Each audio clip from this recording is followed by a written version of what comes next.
So again, I'm ready to define the power copy, and here's the geometry that I'm gonna instantiate. It's all was created in geometrical set 4. The only thing I need to do here is to move my relations that I'm actually gonna instantiate to the relations. Basically, they're kind of the output of the parameters. So if I don't instantiate the relations but instantiate only geometry, I won't be able to update it later on. So I don't have to move them to geometrical set 4, but I'm just gonna instantiate the geometrical set 4, and if I add relations to my power copy, then it's gonna give me some warning message. So the way I'm gonna do it, I'm just gonna take all of the relations that I need, just that whole thing, and cut it, and then select geometrical set 4 and paste it right there. So now I'm gonna define the power copy. I'm going to insert advanced replication, power copy creation, and here's my window power copy definition. Here we have the selected components and the input components. So I select the geometrical set 4 as the selected components.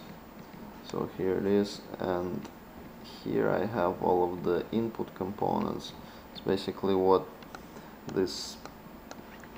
all of this geometry is dependent on. Here I have my plane 1, which is here, my base plane for my sketch and all that, and my splines 1, 2, 3, and 4. And this is, and I also have my 5 parameters that have to deal with my relations.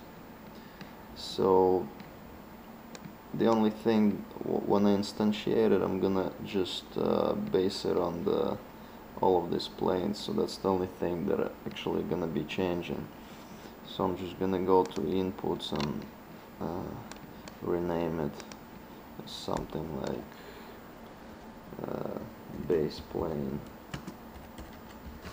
You don't have to do it, it's not necessary, but you'll see why. Okay, so the definition is ready. I hit OK, and here we go. Underneath the parameters, I have the power copy node, and this is my power copy. So now I'm going to instantiate it. Right click on it, go to power copy object, instantiate, and here's the window. In the destination, I'm going to use, this is basically the way it's going to create those new geometrical sets. I'm going to create it after my geometrical set 4, because I don't want to add anything to this geometrical set 4. That's what it would do if I were to put inside.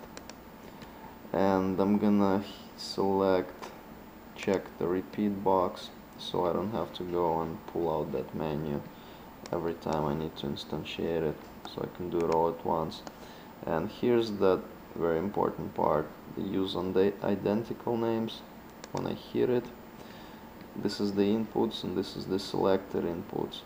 So the only thing that I need to define here, it's just I have to select the base plane is selected, and I'm gonna select the next plane where I'm gonna have my new geometry appear. It shows plane 3 here. Hit preview, and here we go.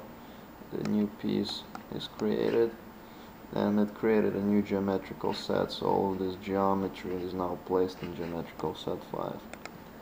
I hit OK, and I'm gonna just do the rest of the planes. I select the plane, hit OK, select the next plane, create it, next one, OK, one more, OK, and like this all the way up until the end.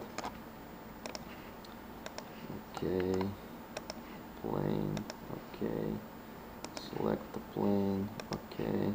Have to make sure that the plane input is actually selected, or whatever you need to change in your definition. So I select plane, I hit OK.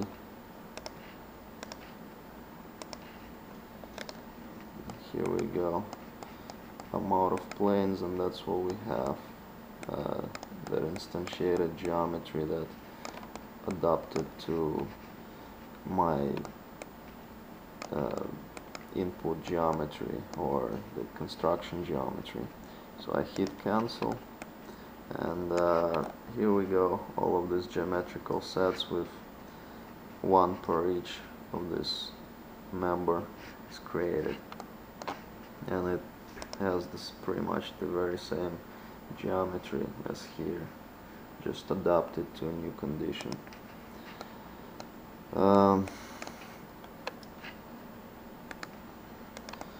Now I'm gonna go to tools, hide. I'm gonna hide all of the sketches. I'm gonna hide all of the planes so you can better see what's happening here. I'm actually gonna show the planes. So basically each of these planes cuts these splines into these intersection points, and the rest of the geometry, you know, how was created. The only problem with this definition is with defining the power copies that you have to do it one by one. As you can see, I have to create those members one after another, and it's okay if we have only 13 of them or something, but if there's 10,000 times you have to instantiate it, it's gonna be painful. So there's a script for that, VB script, but I'm gonna create another tutorial to show how to use it. It kind of automates that process, so you don't have to do it one by one.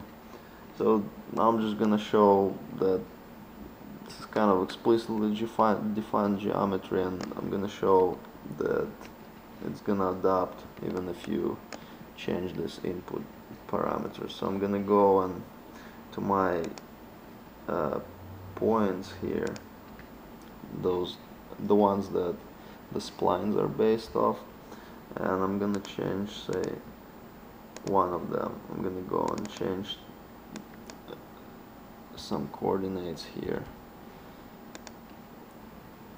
Okay, so you can see it kind of adjusted it to a new position of the splines.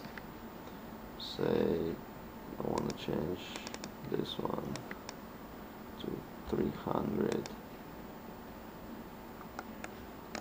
So what it did, it kind of adjusted it here. Yeah. So as you can see, it's kind of a very, smart geometry. So I can also go and adjust my parameters. For example, if I wanna have another fillet, not 50 inches, but make it 150. Here we go, it adjusted this fillet angle to 150. Or let's say I want to change the height from 180 to 250.